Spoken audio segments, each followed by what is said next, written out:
guys, welcome to my weekly Facebook Live show in the Profitable PR Pros community. I'm Jen Burson. I'm the founder of Generation PR, a PR agency located in sunny Southern California.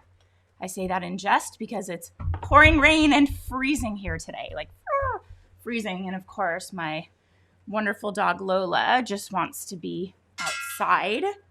And it's so cold, but the window is open right next to me because she's just gonna keep bopping me on the leg unless I let her out. And because it's so dark, let's see, I have a ring light. Let's see what happens. Why isn't this working? Oh, here we go. Is that working? Oh. What happens? Very little. There we go. How's everybody doing today? Hi, welcome. In addition to being the founder of Generation PR, I'm also the creator of the Profitable PR Pros community and an entire suite of programs that are designed to help you learn how to become a pitching powerhouse and how to launch, grow, and scale your own profitable agency. We are currently promoting our incredible membership called the Pitch Lab. I'll tell you a little bit more about that. But I have a free masterclass that I'm hosting tomorrow. I did it yesterday. It was fantastic. And I walk you through a pitching proficiency framework and an entire framework around how to craft really compelling pitches, how to become a pitching powerhouse, right? I explain where that term comes from. I have a podcast called Pitching Powerhouse. It's kind of a big deal that you become a pitching powerhouse because that is where you take control of your services, your efforts, the results you get. And my goal for you is always to help you earn more money, create a business that you really love, doing work you really love. Jane, hello, Jane, was on the live yesterday. Hi, Nelson, thinking of you. Hope you're doing well. And thank you for saying it was a fabulous event. You guys, be like Jane. Seriously, I'm always blown away by Jane. I talk about her a lot. And the reason is because she is absolutely top of her game, knows her industry inside and out, not just from a PR perspective, but from the media side as well. She runs a prestigious trade publication in the beauty space, and she's constantly showing up. If you haven't noticed, she always shows up for our trainings. When I jump into other people's trainings, she's always on those as well. Woo! There goes my ring light. Okay, so much. Hold on, let's see. I'm gonna give it one more shot here. That maybe seems a little better. How did I do this yesterday? Because it's pouring rain and it's like really dark in my office. Let's see if that works. We just can't have any cats jump on the table and we can't have any dogs brushed by the desk. Otherwise, it's going to go flying.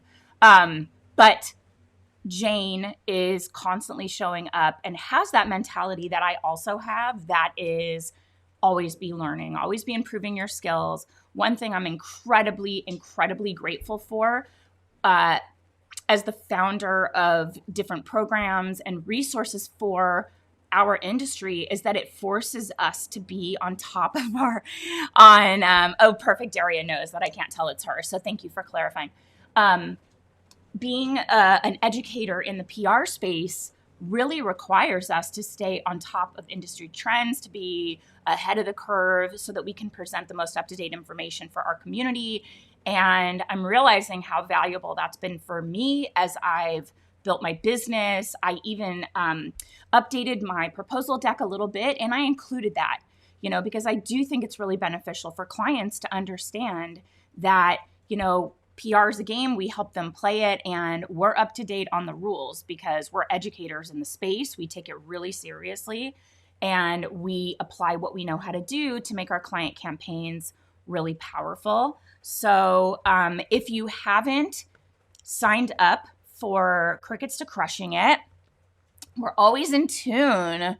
Congrats on the new client, Nelson. That's fantastic. Just a little programming note. I don't know. That's not programming note, but we're starting to see some things turn around in terms of client lead generation, maybe just like organically coming to us, but vetted opportunities that are a good fit for us, that have really good budgets. So I'm really glad to hear Nelson is experiencing that as well. I know Jane just signed a new client with a really nice budget. Serena, we got you. Let's get a date on the calendar. We got to, talk through all the things. But I think that things are kind of, the shift now is not like get clients. It's like AI. What do we do? So we're working on training around AI because we have to acknowledge it, embrace it as a tool, and not fear it, right? Like we all freaked out about social media. But yeah, I'm working on, I sent a proposal for a client lead that's really a great fit for us. And then I'm working on a 4-brand, all the things, client proposal right now that actually they've kind of ghosted me a little bit, which is weird.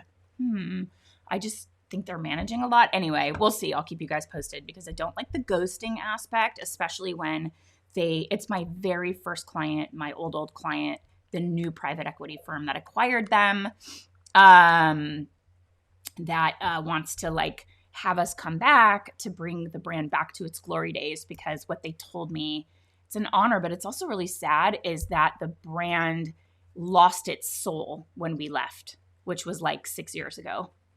My very first client. And if you watch Crickets to Crushing It tomorrow, you'll see me explain that entire new client, not new client, my first client, not the new client, but it could be a new client, an old new client, venture capitalist invested in the company and brought you into the deal.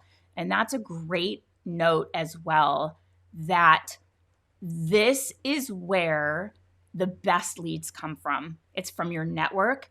It's from people like that, somebody who is an investor, venture capitalist, who has their hand in a lot of things, who's had a fantastic experience working with Nelson. I've had people that were founders of a brand. There was a multi-member team that founded a beauty brand.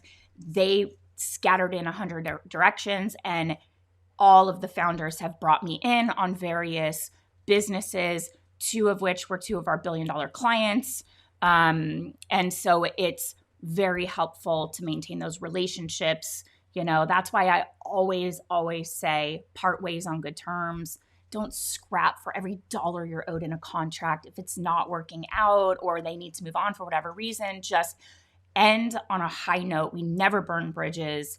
That's the biggest source of new business opportunities for you. So maintain those relationships. It's incredibly, incredibly important. But today's topic is about how we can, what is it? How are we calling it? 8 easy pitch tips that we can use to help improve your results today, to help convert your pitches and keep you converting to press wins without spinning your wheels, without continuing to have to go back to the drawing board all the time. So what you're going to learn today are 8 ways that you can instantly elevate your pitch to make it irresistible to journalists, and why personalization is the most important part of any pitch, and how to nail the follow-up so that your pitch actually gets seen and considered. So we have this final webinar happening tomorrow for Crickets to Crushing It. I'll post a link towards the end to the Pitch Lab info page so you can check it out if you want. I'll explain what that is. I feel like most of the people watching are either in the program or have been in the past, but we're going to talk about pitching because that's been on my mind. Pitching. It is the bread and butter of PR, as we know. And we know you cannot land killer press placements for your client without sending really great pitches. Okay. But we've also heard from our members of the media, our journalist friends who've come into our programs and shared with us that their inboxes are insane. You think yours is crazy? I've had one Huffington Post editor back when it was like just the crown jewel, tell me that she got 75 qualified pitches every single day, on top of all the other nonsense, right? So we want your pitches to be easy to stand out and not be easy to be passed over. So it could be just the little tiniest details that make the difference. And so we're going to share just a few small adjustments that can take your pitch to the next level, make it irresistible to editors in your niche. And I know I have some very savvy PR pros on this discussion. Please share with us. That's what this community is so great at, is being open and collaborative and sharing what's working now. Please share with us anything that comes to mind that has made a difference in your pitching efforts so that we can all benefit from those, that expertise. So focusing on making your pitches irresistible, 8 easy pitch writing tactics that will improve your results today. Seriously, simple tweaks, right? So like I said, number 1, personalization is everything. These robotic pitches, spray and pray. I feel like my lips are very dry. Spray and pray is not only not going to get the job done, it's obviously extremely lazy. Nobody that's a member of our community takes this approach.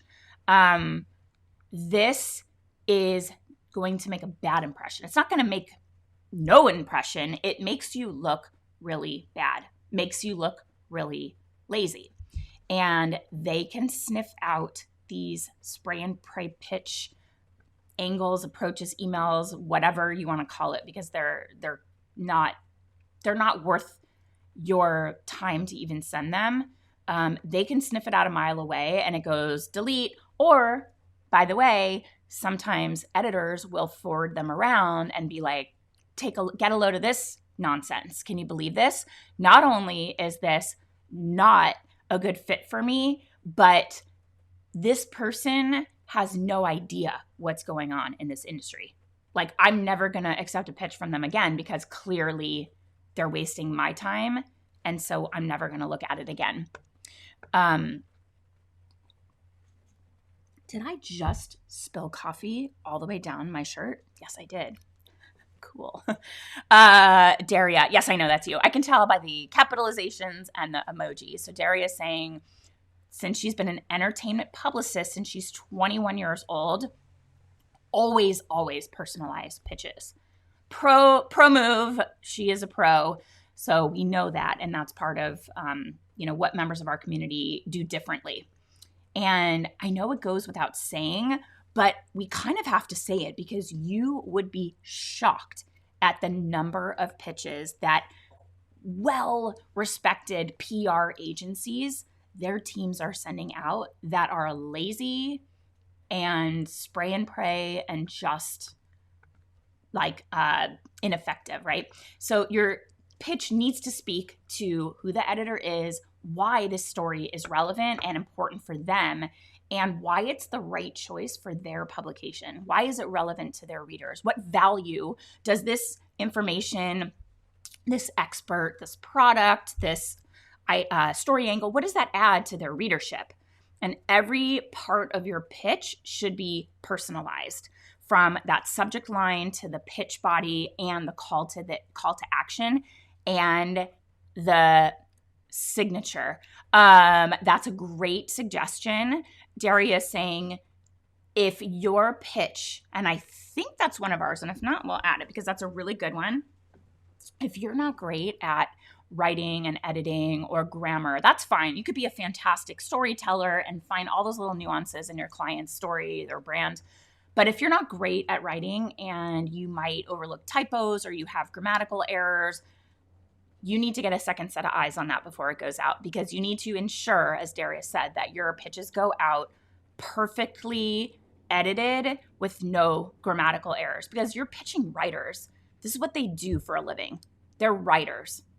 They notice that stuff. To them, it's like a red siren blasting in their eyeballs. And it's extremely distracting. And it's like gross. Like, I will tell you, they judge you for having poor grammar. Sometimes I judge you for having poor grammar. Let's be real. My mom watches this. My mom judges you for poor grammar. It's from whence I came. This is where I come from. Here we go again with the ring light. Okay, so I have it sitting on like a Obviously a precarious position, not going to work. I have to find a better setup here, but it is distracting to an editor, and Daria's totally right. Make sure you proofread, and if you are not great at that, that's okay. It doesn't mean you're not going to be great at this role. Get a second set of eyes on it. Jane judges you for poor grammar. And listen, this is one of those things where people that care about grammar, if you get it wrong, they think they're better than you. They think you're not smart. And you're smart, obviously, but that's going to be distracting. So, Daria, thank you for that one. I can't remember. Did I put it in here? Oh, second set of eyes. Yeah, number 6. Okay, we'll get to that. So, every part of the pitch, personalized, put it in effort to connect with your media contact, craft a message that is for them and only them. Even if the body has the same idea, the same kind of information for them to consider, you can write in a tone that is similar to their writing style. You can personalize the intro, the body, personalize the signature. Do not forget to show them who you are. So this is a great way to deepen your relationship with your media contact, form a stronger connection. And I'm also going to mention that if you are not following a lot of our journalist friends on Substack, we actually just released a resource inside of the Pitch Lab that is just a list of our favorite journalists to follow on Substack. And most of them, if not all, have a paid version. Their paid content is really insightful. And Jill Schildhaus, am I saying that right? Schildhaus. She shared yesterday, and it was so timely for us, that she got a message from one of her PR contacts that did not contain a pitch whatsoever. It was very dialed into what Jill's been up to, congratulating her on some recent moves in her career, and really just acknowledging, like, she clearly read the last 3 pieces of content. She shared that with her entire Substack community because she was like, this is getting it right. There's no pitch here. This is not someone that's like, let me butter you up. Like, I'll do for you, you do for me. It made Jill feel seen. It made her feel appreciated.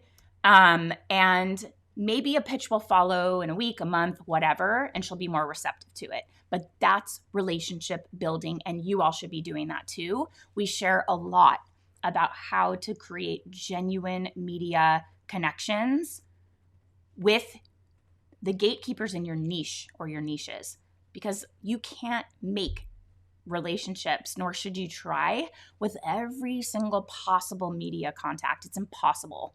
That's another reason why I suggest that you niche down. Jane also says it's also about presentation. I received a new product today in a box way too big for hairspray. It was completely squashed. The sprayer was broken off the can and no card or letter. Just no. The presentation does matter. But I will also say that when it comes to sample boxes like that, I mean, certainly we would have information that would be useful and relevant. Jane's going to pull it out of the box and know it's going to be well packaged in recycled and recyclable packaging and have information in it. But we are also not sending, I've talked about this on Instagram, what's working now, what my team is doing. We are not sending samples unless our contacts are requesting it. And when we do, we always ensure that our clients are sending it without any non-biodegradable packing materials. We try to use recycled materials. We never use styrofoam peanuts. We had a client, we are no longer working with them, and their brand was all about eco-friendly, and every single box that they were sending out, not to our knowledge, was filled like that, a huge box with a little thing and tons of packing peanuts, styrofoam, not the little melty kind. And we were like, what are you doing? You are so out of alignment with what you are claiming are your corporate values. Like, we cannot send out another package until you get this right. And well, this is what our supplier uses. No, There goes Lola. She's like, ugh. I think she's so mad it's raining because she just wants to be out, and I am freezing and have my fire on, and I have a blanket in my lap because the door's open. It's freezing here. Anyway, so yeah, presentation matters. And also, you're not going to be able to compete, our clients at least can't, with those huge companies that are spending $1,000 per package with customized, laser etched products and specialty boxes with every single product in the collection. We're just never going to do that. So we go the other way. We go streamlined, lean and mean, eco-friendly, and only when requested, just to keep you posted on how we're operating. Okay, that was number one. That was long. Personalize everything. 2, stun them with your subject line. So this is the first impression that a journalist is going to see. And they get a lot of emails. We know that. The vast majority of them will be deleted. So you have to pique their interest, grab their attention right away. And the subject line should just get them to click and open that email. So keep it on the shorter side. An interesting subject line that is super lengthy is useless. If it gets cut off by the email's preview window, right? So if an editor is using a certain email where they're set up in a way where they can see the name of the person sending it and the subject, but the subject gets cut off because it's long, that's not going to be useful to you. So keep it short and sweet. Personalize your subject lines for every pitch. So we don't want to copy and paste. It's not the way to go here.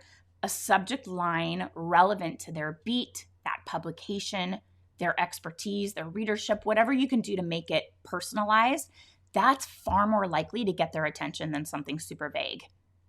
And I don't like the cutesy messages that are like tongue in cheek and they have to figure out like what the heck is even going on here. Just simple, short and sweet, grab their attention to get them to want to click and open and read the rest. Okay. Number 3, you're writing a pitch. It's not a novel.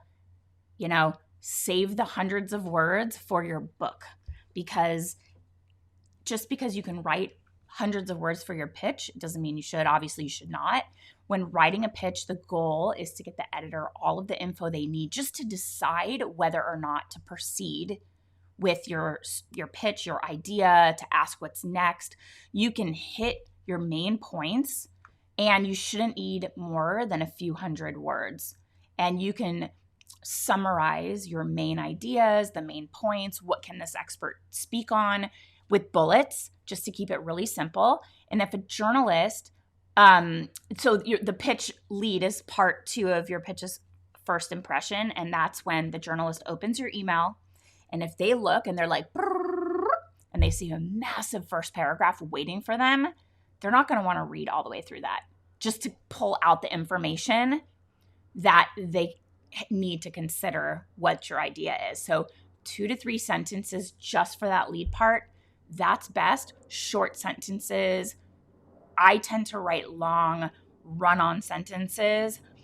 I will go back after I've gotten all my thoughts out, and then all of the connecting words, like another da-da-da-da, so that da-da-da-da, and then da-da-da, you've got to cut those connecting words out and convert it into different sentences so that they're short sentences. That's the best. Daria is saying, my pitch always gets in and gets out. I always value my time and other people's time. It is, Darius, right. It is a level of respect by not just dumping things on them and letting them figure it out. This is number 4. Don't make editors search for info. That's not respecting their time. And also, I remember this from elementary school or early middle school. And I didn't get it at first. I think I missed the reason why the English teacher said this, but he always would say, if I had more time, I would have written you a shorter letter. And when I was, 12, I was like, what the heck does that mean?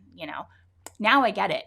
Being concise, having a well-edited response or pitch or email or blog post, that takes more time than just a word dump. When you go back through and you trim and you make sure that every piece of it is important to consider and relevant, that takes more time. So that's why, Daria is putting things out for editors that are not too long where they don't have to dig through it. Number 4, don't make editors search for information. That editing is love. Editing is sharing that you value their time, right? Because you're giving them just the fundamentals.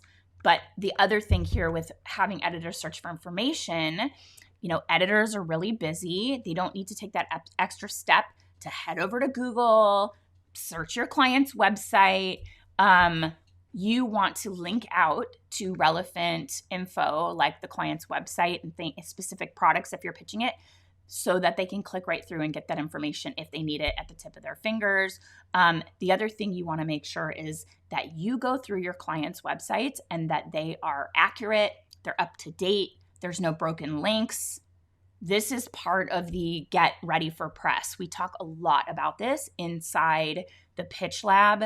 I do bring it up a bit in Crickets to Crushing It. It's one of the things that we oftentimes are just so eager to hit the ground running. We're like, they're paying me, let's go. And they may not be ready, which means you aren't going to be ready.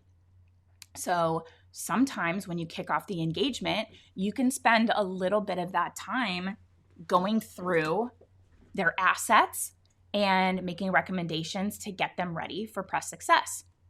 So that's part of it, is ensuring that the client's forward-facing content is complete, thorough, accurate, up-to-date, doesn't have broken links. You've got to do your homework, says Daria. Absolutely. So give them all the links, the information that they need, easy to access, and having all of that information clickable and accessible. It makes it easier for your media contacts to do their job, and it keeps the bulk of that content out of the pitch. But the other side of it, flip, is do not go overboard with your linking. It's like that sweet spot. So putting a ton of links into your pitch text, no. It gets overwhelming for them to read, and it can prompt them to just move on from your pitch. And you're only going to include necessary links and stick to like 2 at the most per paragraph. But here's the deal. PR pros for a while were trying to play nice with SEO that their clients hired. And a lot of times SEO was saying, we need anchor text links and we need to have our website linked to certain keywords that people are using in search. So PR pros would then say, like, for example, one of our clients wanted luxury baby blankets and they wanted it to link to their homepage. So they were asking us, every time you pitch luxury baby blankets, can you just include embedded in anchor text, so the words luxury baby blankets would be hot linked to the client's homepage? That will get you deleted. Oh, are you looking at my notes? Are you looking at my notes? Because she said never send attachments until the journalist or editor requests it, like a press kit. Number 5, avoid those attachments. We'll get there. Not attachments to your pitches. You can be attached to your pitch. If you love it, be attached to it. You're so funny because yes, that's my next one. But do not do this. And if we just had a client say, hey, we have a link tracking document and we want you to use these links and we want you to suggest to editors that these like UTM trackable links are the ones that they use. And we literally replied, that's not possible. Happy to discuss on our call. That's a no.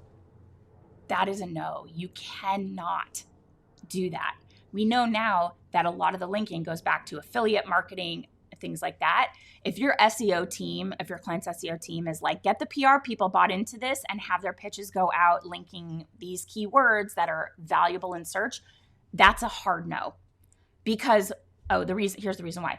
Editors have to go, sometimes they'll copy your copy, which is fantastic because you want it to be thorough, complete, accurate, and you know that if they are using what you send in your pitch, they're going to get just that. But if they then have to go back and delete all of your links and all of the weird code that comes along with it, That is not going to happen. You're just going to get left in the dust. So keep that in mind. Don't go overboard with your links. And number 5, because I have Daria the mind reader, avoid those attachments. So when you're including your client's assets with your pitch, we know you could just attach it. Super easy. And press send. But that's a big no. We've heard this a million times, right? So when you include these attachments, sometimes it gets flagged as spam and it'll just go into the abyss and never get seen. A lot of editors are reading through new pitches while they're on the go. Sometimes these attachments, they won't load. It causes their, like the spinning wheel of doom, and they just get annoyed. And they can't really see the attachment until they're back in the office anyway, or back at their computer. So instead, you can consider including your client's assets in links to a special Google Drive or a Dropbox folder. You're going to be hearing me talk a lot about Prowly this year because I'm a Prowly ambassador, and I really believe in this product and wanted to share it with our audience because there's so much that it can do. And one of the things that I had no idea until they gave us a walkthrough is creating a custom media room for your clients that looks like it's part of their website, but it's actually a template and super easy to make. You can make it in an hour or 2 on Prowly, and you can include all of the press releases, your client's bio, headshots, product images in their press room website. That is a simple plug and play template on Prowly that looks like it is linking out to their website. So it'll say like pressroom.omniluxled, one of my clients.com, but it's really hosted on Prowly. So that's a huge benefit. It's part of the service. And that's an awesome place to send people for founder bios, for podcast links to other podcasts they've been on, for, like I said, press releases, one sheets, anything that you would want to host in a media access room that you don't want to attach, right? So the other thing is that you want to make sure if you're using a Dropbox or Google Drive and you link to that in the body of your pitch, that you're ensuring that viewing and editing permission are up to date so that they can access it. Because if they have to request access after you've provided a link, that's ridiculous. You should have that set. And Google Drive used to be really tricky, but they've updated their sharing permissions to make it a lot more visibly clear what access you're giving with a link. So you don't have to add their email, but you can change it to a viewer, a commenter, an editor. You can change it to someone outside your organization. You used to have to go digging for that. Now when you go to share it, it's very, very easy, and they put it front and center, and you know exactly what the sharing permissions are. Make sure they can access it, and they do not have to ask for permission.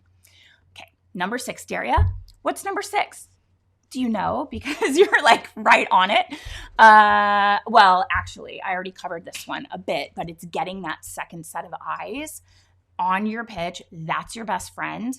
For me, a second set of eyes is my eyes after I've taken a little break, after I've had time to refocus my eyes. I've taken the dog for a walk, or maybe I've had lunch, or I put the pitch away for an hour and then come back with fresh eyes. Because I'm a good editor, but sometimes I'll miss things the first time around. If you're confident in your editing skills and your grammar, take a break, look at it with fresh eyes.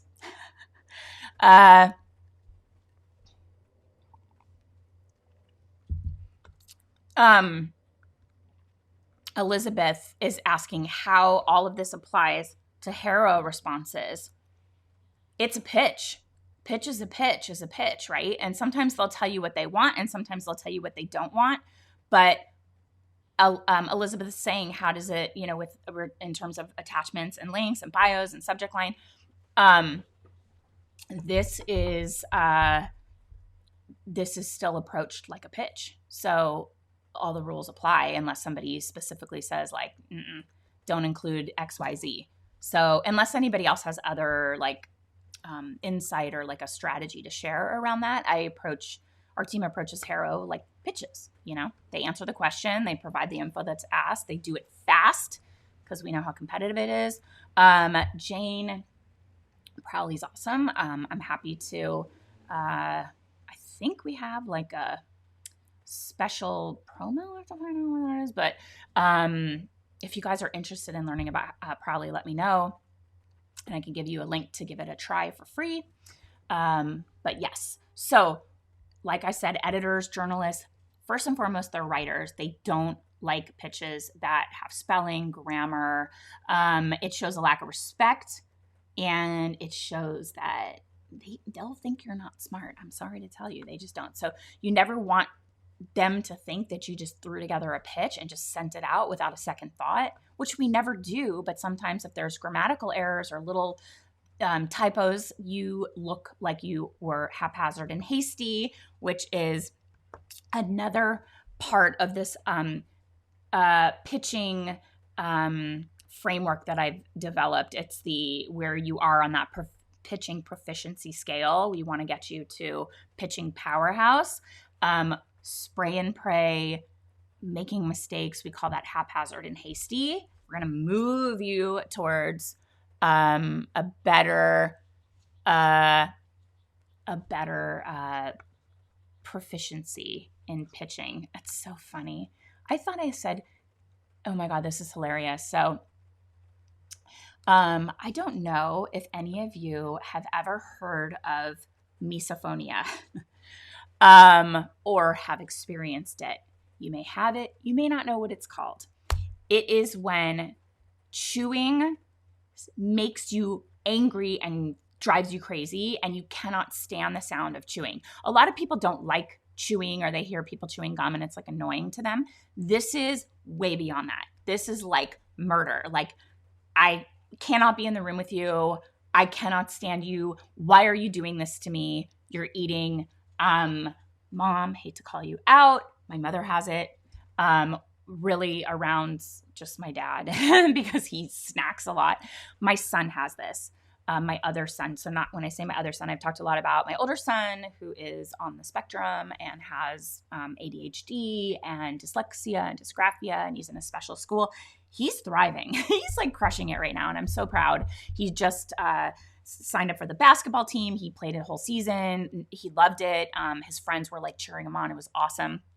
And now he wants to do soccer. He has a really good core group of friends. My younger son, the easy one, is really struggling with misophonia. And it's so funny because just today, 3 separate moms sent me information about these certain earplugs that are designed just for people with misophonia. Does this resonate at all? Does anybody else like have this or know about this?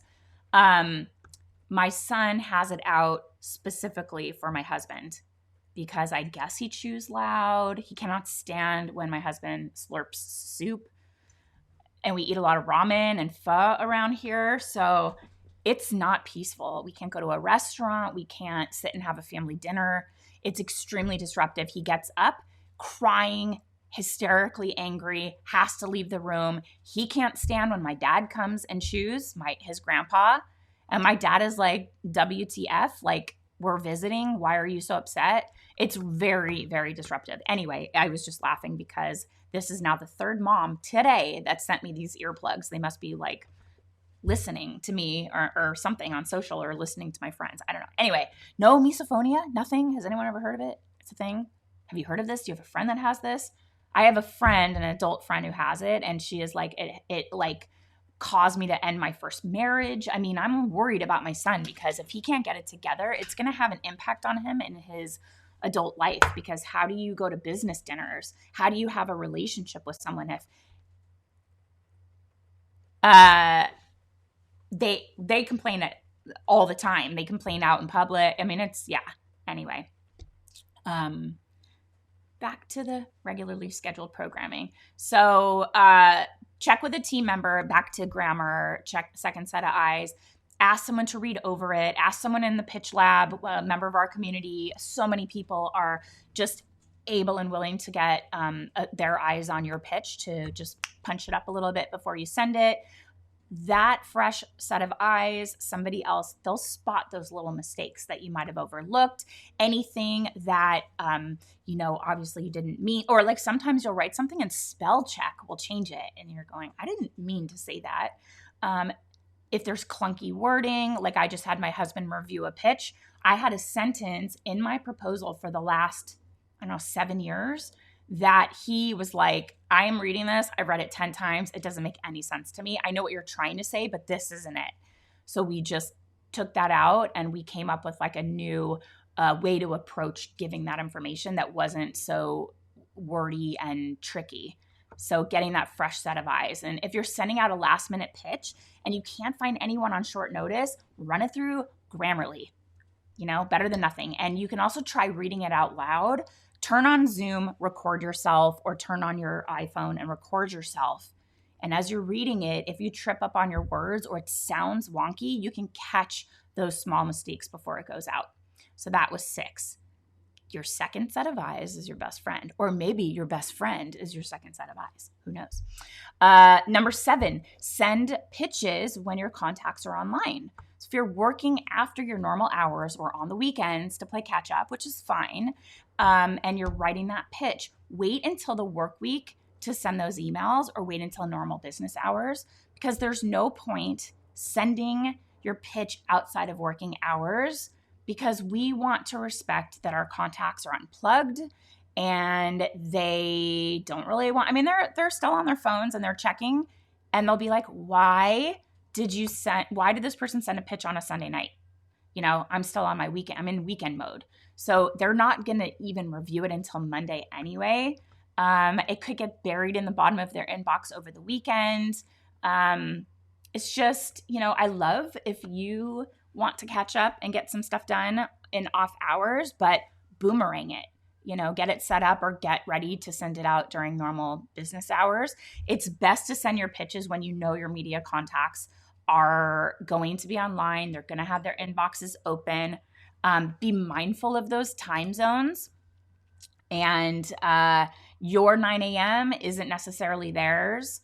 So if you're in East Coast and you're pitching, somebody that, happens to be in LA, that's going to be 6 a.m. for them, so it's just early.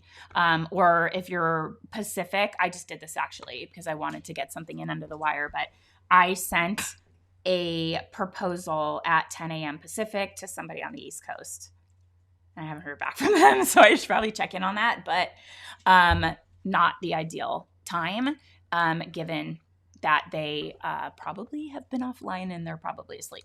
So also check holidays. And if you're reaching out to international publications, maybe they have a long weekend and you don't. This has happened with some of our Canadian members who are pitching US press.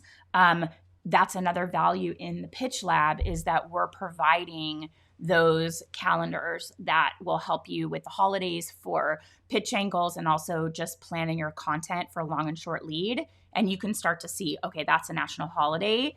They're not going to be in the office. It was, we just had President's Day, but also Canada had a holiday the same day. What was it called, Nelson? It was like Friends Day or Workers' Day or something random. What was it?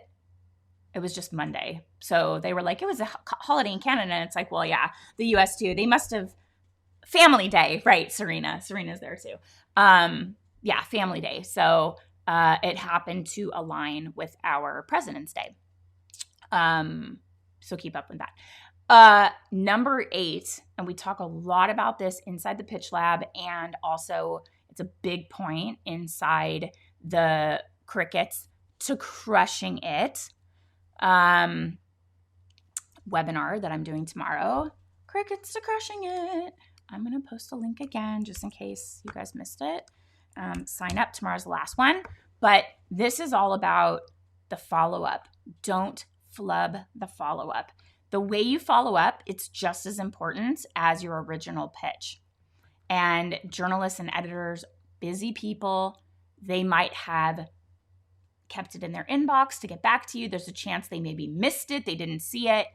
And if you haven't heard back, and it's been maybe like 2 days, I'm not talking the weekend, but like business days, send a friendly follow-up email, check in, see if they've read your pitch. You can also set up a pitch tracker or an email open tracker to see if they've opened your pitch. Sometimes you can see they've opened it many times.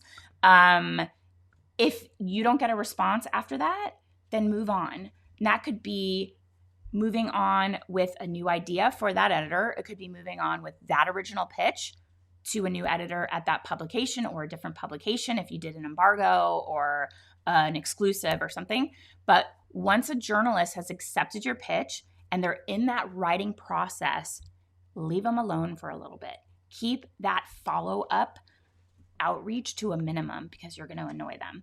And you'll get back to them when they ask for other assets, but don't constantly reach out to them to find out how the writing's going. Trust that your media contacts are doing their job. Let them do it. Trust that you've given them complete, accurate information. If they need something else, they will ask you. After a little time passes, you can follow up and say, do you know when that's expected to run? Do a Google search first to make sure that it hasn't. That was another hot tip yesterday, is that a lot of PR contacts, especially, the members of our pitch lab, were missing articles that the editors never told them ran. Maybe it was a Harrow pitch and they never heard back. And we had a member that found like 5 or 6 pitches. I think Serena also said she's found pitches that they just never knew about. And so and Google alerts, yes, they were set up and they did not pick it up. So that's another thing I love about Prowly, is that they do media monitoring and they're catching stuff that I have missed, which is awesome. So I'm like very in the know and we can send it to the clients before they stumble on it. We always hate that when clients stumble on something and they're like, oh, look at this press that got covered. And you're like, I pitched that. I know that came from us, but the client doesn't think that automatically because they're finding it before you do. And then we get nervous, like they're not going to believe that I actually secured that for them. So is it just me? I feel like we all feel that way, right? Like you got to find it first and send it to them right away before they get a Google alert. So Prowly is fantastic for that, but definitely make sure you are searching on your own to see if the article ran before you reach out. Because if that's easily gotten information and you're asking about it, it's annoying to them. Maybe your follow-up is a big thank you. Wow, just saw this come across Google Alerts and this is fantastic. Thank you so much. Always show your appreciation. So those are just 8 little subtle tweaks. We go so much more in depth, not just in Crickets to Crushing It, this webinar that's just totally free, but in the Pitch Lab, because I want to turn you guys all into pitching powerhouses on that pitching proficiency scale, and between our execution plans and our roadmap for how to efficiently, effectively execute a campaign for your clients, and that training you can use to train your team and save you time. There's just the master classes and the coaching calls in the community. It is like going to amp up your pitching prowess like crazy. And I have to get back here. Nelson said, Jen, on another subject, please send me and Serena plane tickets to California because we just had a major snowstorm here in Toronto yesterday and more to come on Monday. Just kidding, but kind of not. And Serena's actually going to Florida on Saturday, where I hope the weather is wonderful for you. But one of the things that I was just listening to a podcast about switching careers, and and it's kind of top of mind for me because I do talk about it in this webinar, how I went from being an attorney to being, oh my God, this sweater is fuzzy and it's in my mouth, to being a PR agency owner, total 180, out of thin air. How did I do this? And I talk a lot about how I got my start, but one of the things that I haven't really mentioned in a while is that inner knowing, that feeling of I'm meant to do something else and not ignoring it. And I think that's really important as we all are building our own businesses. Things get really, really tough. Or if you're working for somebody else and you are trying to get out of that, like I'm in a employee mindset, you're getting out of that boss mode. and you're learning how to get that confidence, get the skills needed to be your own boss. Part of it is there's an inner voice. There are signs. There are things that pull you in a direction, and people either ignore it or they choose not to give it any weight. And I think that is doing you a major disservice. And I realize now when I look back on it, I was in law and was like, I don't fit. Like, this doesn't fit. And I could have continued on that path of not feeling like I was in the right career or that I was in the right business. How does Prowly compare to Cision or Muckrack? I'm going to ask them if they have anything like that. I think they developed something like that for me, and I'm going to get it and I'll post it or send it to you. It's more affordable and it's more robust that I've seen. I feel like the contacts are more up to date, and there are more tools that I would actually use. Like, I know Cision has a ton of stuff that I'm like, I would just never use this. But Prowly, it's all stuff that an agency of my size, which is not a big agency, that we could really use and benefit from. And it's like all the little fun things that I'm like, I really wish my tool did this. It seems like it has it. So, yeah. And I believe that the fees are lower.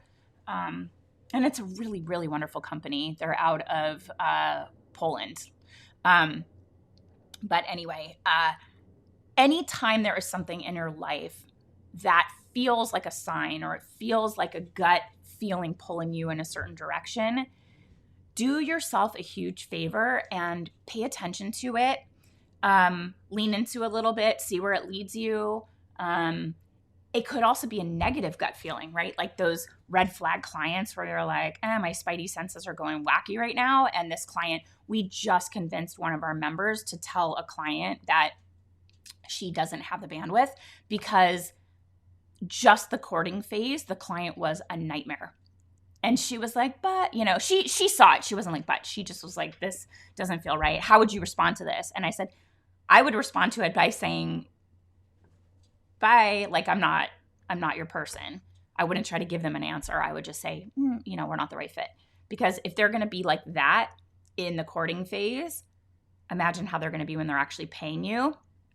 And unless the rate is like bonkers good, where you can hire somebody, I call it like the asshole tax. Yeah, they're going to be the client from hell. And unless they are paying enough to have you hire a team of people that can handle their nonsense, it's not worth it. So you always get these feelings, this like inner knowing that something isn't right for you or something is pulling you in that direction.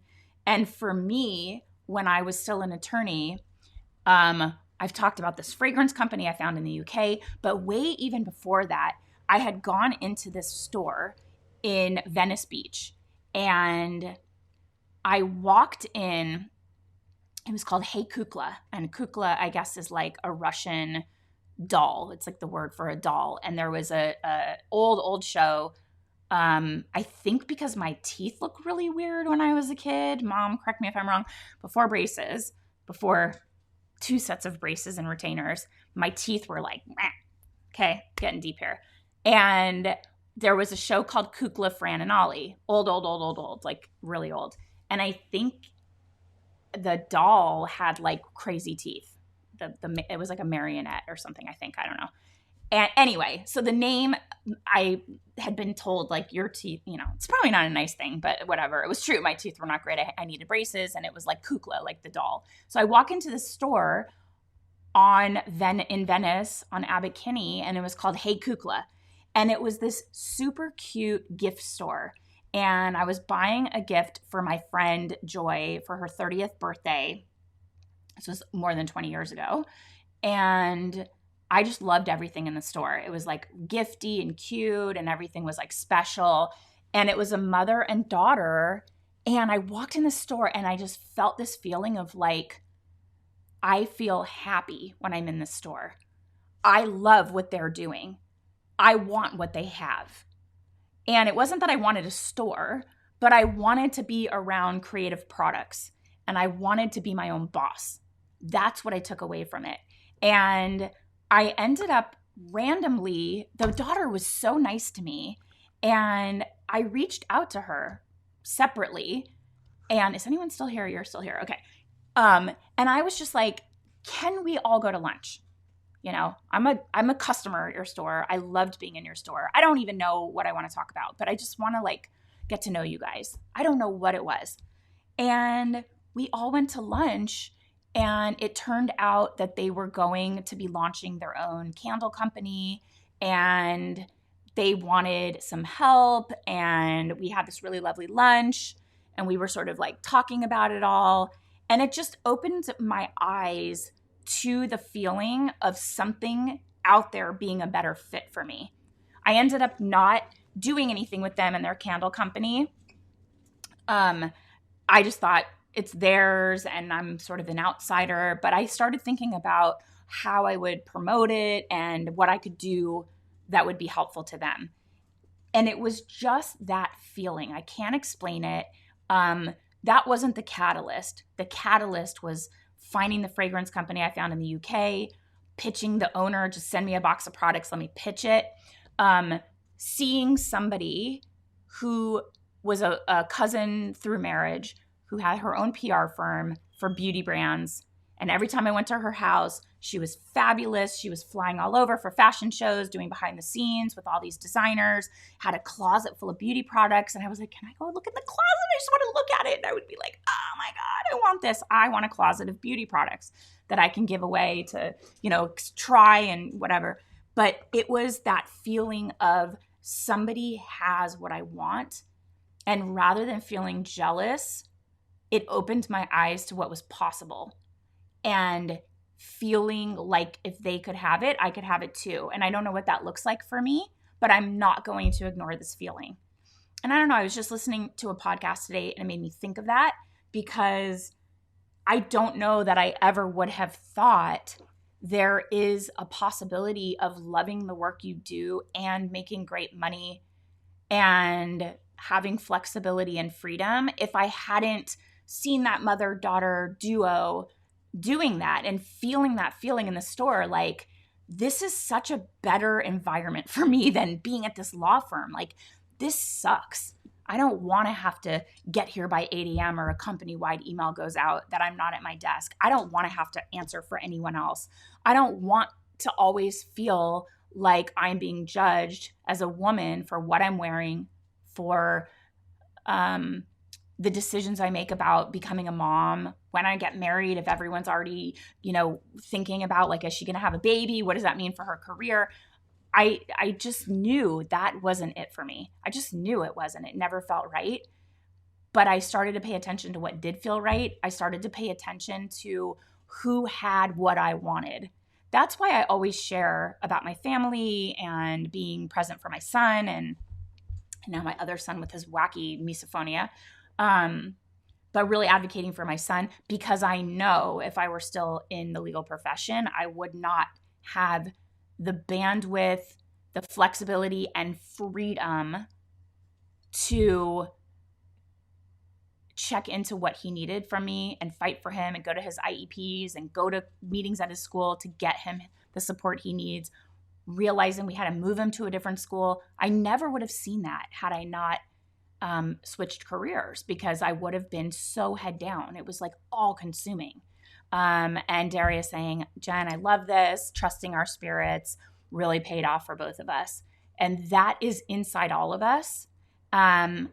So one way I suggest that you open your eyes to this is think about, go through social media and curate it a little bit. If there are people on there that trigger you for some reason and you don't know why, like not in a good way, just stop following them, because that's not inspiring you. It's not opening your eyes. It's not giving you any value.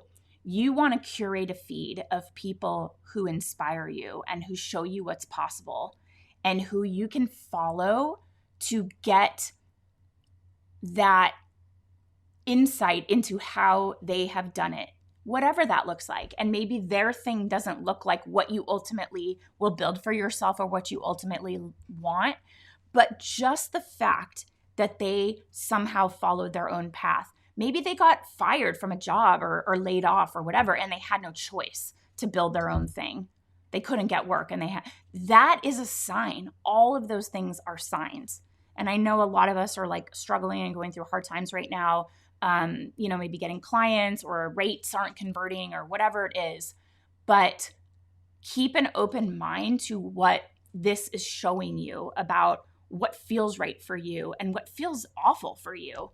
And what I know that I was meant to pursue that path to know for sure that I'm supposed to be on my own. I know that. And to appreciate what I have so much more than I would have if I just like stumbled into it, because that other career was so wrong for me. Let's try this light again. Is it going to work, or am I going to flop it on my head? That other career was so wrong for me that the contrast has shown me that this is so right for me. And that's why I share everything that I can. I want to give everybody the tools, the bandwidth, the confidence. It's a lot about confidence building. The confidence to know that we all can be successful in doing this. So yeah, I know it doesn't sound like anything, that walking into a store and being like, it wasn't just like, wow, the store is really cool. It was like, I want to be around cool products. Like, they get to curate what they love. I want to do that in some way. I want to find cool products and share them, not in a retail setting, but some other way. Like, I didn't know what that was, but I just wanted to share that. And if you're interested, I was listening to the Mel Robbins podcast, and she has Amy Porterfield on right now. Because Amy's launching a book called 2 Weeks Notice, and Amy has been one of my mentors, and she's also I've been on her podcast talking about PR. And one of the things, so Amy teaches people how to build businesses online, digital courses. I finished my very first course using her process. I shared on her podcast how to do PR. Amy's launching her book, 2 Weeks Notice. The interview with Mel is really great, and it reminded me of like my path and the signs and how I got here. Amy, I texted my husband, I'm like, take a guess how much money Amy Porterfield has made online. He said 10 million. $84 million in 14 years selling digital know-how. So we're nowhere close to that. But kudos to Amy. She's awesome. She's a pioneer, and that's a great episode. So Mel Robbins podcast, it's the new one that came out today. 2 Weeks Notice is her book, and my mind is blown. I'm like, 84 million? Like, I got to step up my game around here, you guys. Anyway, just wanted to share that. Be open, pay attention to where, what direction you're pulled in, and when it comes to anything, your intuition is very powerful, especially as the founder of your company. So thank you guys so much for being here today. Crickets to Crushing It, great webinar. If you've already attended, share it with somebody else that could value from it. And we are also launching the Pitch Lab, which is exceptional, extremely well priced, promise you, so worth it. I just put a link to learn more about the program there. For $97, you can check it out. It's exceptional. Very, very proud of it. And yet again, one of the things that led me in a direction that I know I am absolutely living my purpose. And I love it. And I love that program. And I love all of the people I get to meet through it. So thank you for being here today. Mwah! Have a great rest of your week. And I will talk to you soon. Bye, guys.